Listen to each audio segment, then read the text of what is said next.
ছেলেদেরকে সুসংবাদ দিন, তার মানে বিপদে ধৈর্য ধারণ করতে হবে। প্রিয় ভাইয়েরা, ইন্নামাস সাবরু ইনদা সাদামাতিল উলা। বিপদে আমরা অনেক সময় প্যানিক হয়ে যাই, অস্থির হয়ে যাই, কি করব, হতাশ। না, মুমিনরা হতাশ হয় না, ধৈর্য ধারণ করে। কি করে? কি করে?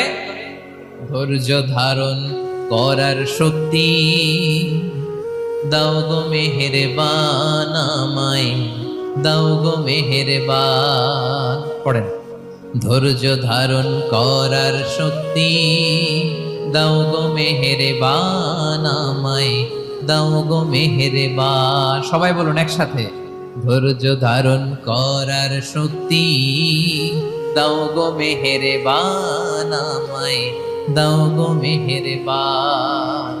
বুকের ভেতর ব্যথার নদী বইছে অবিরা, বইছে